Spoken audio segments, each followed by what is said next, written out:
Halo semuanya, jumpa lagi dengan saya, mahasiswa keperawatan angkatan 2024, Fakultas Ilmu Kesehatan, Universitas Katolik Indonesia Santo Paulus Ruteng.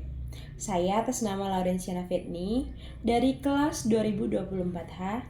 Di sini saya akan menyampaikan sebuah pidato dengan judul Akibat Begadang di Kalangan Remaja.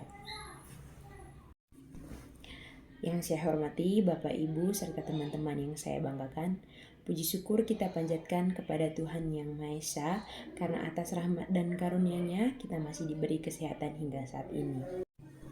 Pada kesempatan yang baik ini, saya ingin berbicara mengenai salah satu kebiasaan yang sering kita lakukan terutama di kalangan remaja, yaitu begadang. Banyak dari kita yang merasa begadang itu biasa, bahkan sebagai tanda semangat atau produktivitas. Namun, tahukah kita bahwa kebiasaan ini justru dapat membahayakan kesehatan kita? Begadang adalah kebiasaan tetap terjaga hingga larut malam atau bahkan sepanjang malam. Bagi remaja, begadang seringkali dilakukan untuk bermain game, menonton film, atau sekedar bersosialisasi lewat media sosial. Pada dasarnya, begadang ini bertentangan dengan ritme tidur alami tubuh yang membutuhkan waktu istirahat yang cukup, yaitu sekitar 8 hingga 10 jam setiap malam. Adapun sebab dan akibat begadang bagi kesehatan remaja. Sebab utama begadang adalah penggunaan gadget yang berlebihan, baik untuk hiburan, belajar, maupun aktivitas sosial. Selain itu, tugas sekolah yang menumpuk seringkali membuat kita memilih untuk begadang agar bisa menyelesaikan semuanya. Namun teman-teman, tahukah kita apa yang terjadi jika terus-menerus begadang? Dampaknya tidak hanya terasa keesokan harinya, tetapi bisa berlanjut jangka panjang.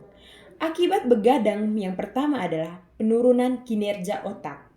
Ketika kita kurang tidur, kemampuan otak untuk berkonsentrasi, mengingat, dan berpikir jernih akan menurun. Ini tentu berdampak pada potensi belajar dan aktivitas sehari-hari. Selain itu, begadang juga dapat menyebabkan gangguan metabolisme tubuh. Sistem tubuh kita tidak dapat berfungsi secara optimal jika tidak mendapatkan tidur yang cukup, yang bisa berujung pada masalah kesehatan seperti obesitas, diabetes, dan gangguan hormonal. Yang tak kalah penting, begadang dapat mempengaruhi kesehatan mental. Kurang tidur berhubungan dengan peningkatan resiko gangguan kecemasan, depresi, perubahan suasana hati yang buruk. Ini mengganggu hubungan sosial kita dan kualitas hidup kita.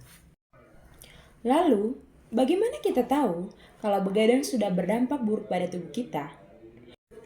Berikut beberapa tanda yang kita rasakan jika sering begadang. Yang pertama, mudah mengantuk di siang hari. Teman-teman yang sering begadang pasti merasa sangat mengantuk di siang hari, bahkan saat sedang belajar atau bekerja. Yang kedua, kesulitan berkonsentrasi. Begadang membuat kita kesulitan untuk fokus dan menyelesaikan tugas dengan baik. Yang ketiga, perubahan mood. Begadang dapat membuat kita lebih mudah marah dan merasa cemas. Yang keempat, kelelahan fisik dan mental. Terasa lelah dan lemas bahkan setelah tidur cukup di siang hari. Yang kelima, gangguan pencernaan. Begadang dapat mempengaruhi sistem pencernaan kita, menyebabkan perut kembung dan sembelit. Lalu, bagaimana cara kita mengatasi kebiasaan begadang yang sudah mengganggu kesehatan? Berikut beberapa cara yang bisa kita coba. Yang pertama, tentukan jadwal tidur yang konsisten. Usahakan tidur dan bangun pada waktu yang sama setiap hari, termasuk saat akhir pekan. Yang kedua, kurangi penggunaan gadget. Hindari menggunakan ponsel atau menonton layar elektronik setidaknya 1 jam sebelum tidur karena cahaya biru dari layar dapat mengganggu produksi hormon tidur. Yang ketiga, ciptakan lingkungan tidur yang nyaman. Pastikan kamar tidur gelap, tenang, nyaman, dan agar tidur bisa lebih nyenyak. Yang keempat, atur waktu dengan bijak. Jangan menunda-nunda tugas atau pekerjaan. Atur waktu agar tidak terburu-buru dan begadang. Yang kelima, relaksasi sebelum tidur. Cobalah untuk melakukan aktivitas yang menenangkan seperti membaca buku, meditasi agar tubuh lebih siap untuk tidur. Jika dampak begadang sudah mulai terasa, Ada beberapa cara yang bisa kita lakukan untuk memperbaiki kondisi tubuh kita. Yang pertama, tidur cukup. Tidur cukup atau tidur adalah cara terbaik memulihkan tubuh kita. Cobalah tidur lebih awal dan pastikan tidur malam kita cukup. Yang kedua, konsumsi makan sehat. Makanan yang sehat akan membantu tubuh kita pulih lebih cepat, terutama makanan yang kaya akan vitamin dan mineral. Yang ketiga, olahraga rutin. Berolahraga secara teratur tidak hanya baik untuk tubuh, tetapi juga membantu kita untuk tidur lebih nyenyak. Yang keempat, pastikan diri ke dokter. Jika dampak begadang sudah cukup mengganggu kesehatan, mental atau fisik, jangan ragu untuk berkonsultasi ke dokter. Yang kelima, manajemen stres. Jangan biarkan stres menguasai diri kita.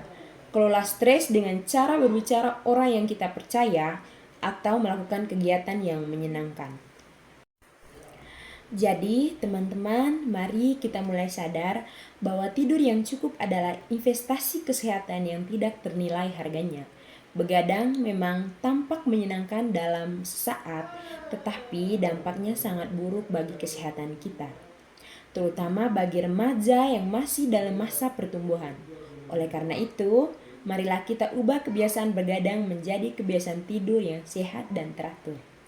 Sekian pidato yang dapat saya sampaikan. Terima kasih atas perhatian teman-teman semua.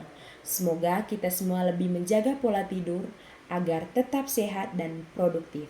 Salam sehat untuk kita semua. Sekian dan terima kasih. Sampai jumpa di video-video berikutnya. Bye!